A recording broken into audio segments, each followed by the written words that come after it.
Hello again. It's a beautiful day in the afternoon, enjoying it while we can. Hopefully there won't be too many noise interruption with work and planes and what have you.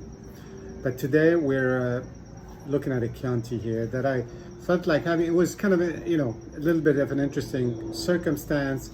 Hani was sending some information around some new rules happening in Chianti with the Gran Selezione area. So I had this bottle in my cellar, and I figured let's just see what this is all about. Not that we're gonna necessarily get to the bottom of it, but it makes you think of something specific.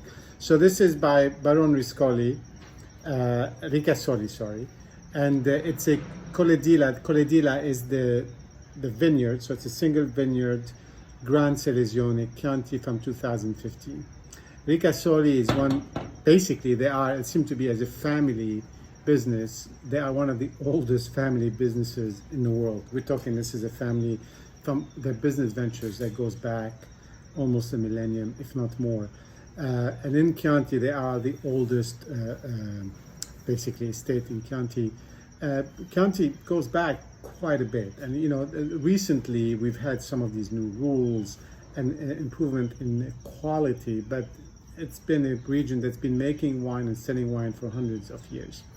Anyway, in the Chianti specifically, we've got Chianti and Chianti Classico, which are two different actually areas. One is within the other, but within the rules, you also have the Chianti Classico Riserva, and you have the Gran Selezione, and so there's been a lot of overlapping things. The Gran Selezione is an area that was only created. This rule, if it wasn't a new area, it's inside the Chianti Classico region, which is sort of at the heart of Chianti. It's between Florence and Siena, but closer to Siena. It's a rule that was created in 2014 to basically say you can only call Gran Selezione the best, the wines, the best wine, the best grapes from your best vintage, and it's going to be from the best vineyard, and it's got to be aged 30 months, and so on and so forth. And this rule was just changed in 2019 to actually make it so that it could only be 100% Sangiovese to be in Gran Selezione. So it was sort of kind of like one of these things. And the reason this is meaningful, you would think, okay, of course it's Tuscany, Sangiovese, is actually for the longest time in Tuscany, the rules prohibited people from making 100% Sangiovese. So the top line wines in Chianti, like Percarlo by San Giusto Arventennano, Pergole Torte, and like others, were the top wines. Some of the top wines in the world were made with 100% Sangiovese and showcasing Sangiovese. Could not be called Chianti. They had to be called IGT, Toscana. They had to be called table wine. It was just kind of weird. And now they're kind of trying to flip it back because Sangiovese has made a lot of progress. It used to be pretty finicky grape. It probably still is, but people have tamed it, where you had to actually blend some white into it, or blend some Cabernet or some Merlot to kind of soften the edge and really improve vinification. And some of this experimenting led to some of the best wines in the world, these super Tuscans that are made with Cabernet and Merlot and Syrah, like Sassicaia, like Solaya, like Safredi. And so, it's been just some back and forth, and this is not over yet. But I don't really mean to confuse people, but it's just part of what makes learning about wine history, interesting, and then you end up being able to taste it. So this is 100% Sangiovese. It was made in 2015, which was a phenomenal vintage for Tuscany and a lot of places actually in Europe. It was just just right. It was enough water in the winter, hot in the summer, but not too hot, with some reserve water from the winter.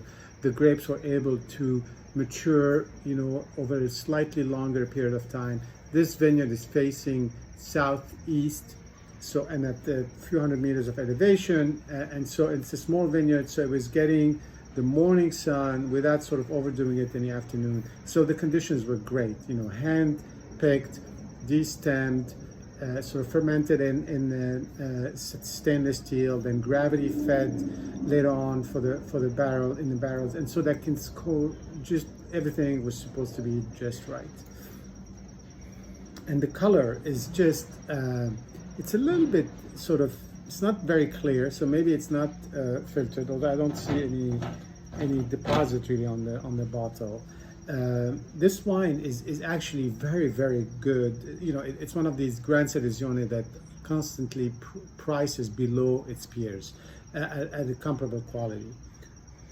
And so you got on the nose, you got the cherry, you got the tartness. You know, Sangiovese is funny because it's one of these grapes that are both pretty acidic and pretty tannic, as opposed to some of the others that are like one or the other. But here, and it's got to have 13% minimum alcohol. Sorry for the Gran Selezione, which this exceeds. It's at I think it's at 13 and a half or something. It's covered. 13 and a half.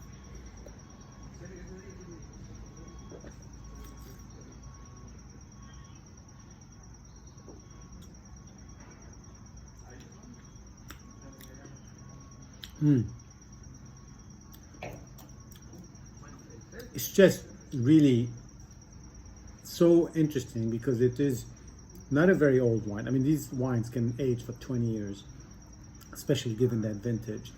But it's got a little bit of that tannin, you know, from the Sangiovese, but it's also very harmonious. It's very balanced. It really just melds into your mouth. The fruit is just terrific, and it's got a tart and tannic finish, which is sort of kind of interesting because it starts, you know, with the fruit and then it ends up with a tannic thing. So there's kind of more, you feel like the fruit is going to work its way maybe more into the progression here, and over time you're going to have an even more sort of modulated, you know, finish. But it's just very, you know, compared to some of the other similar, I would say like a Rancia or a Fontaloro that are 100% Sangiovese, really high quality. I think this one seems to me to be a little bit more harmonious, and maybe it's a little bit friendlier to early drinking. So it's just a terrific Chianti without any of the sort of bitterness or the over acidity that you get in some of the cheaper Chiantis. Again, very balanced. The color is how the way I like it, not super clear. The nose is starting to develop some of that anisette, you know, anise. Sorry about that. What I was worried about did happen, so the noise came on. Anyway, we were finished. I hope you have something like this you can enjoy, and see you soon. Bye-bye.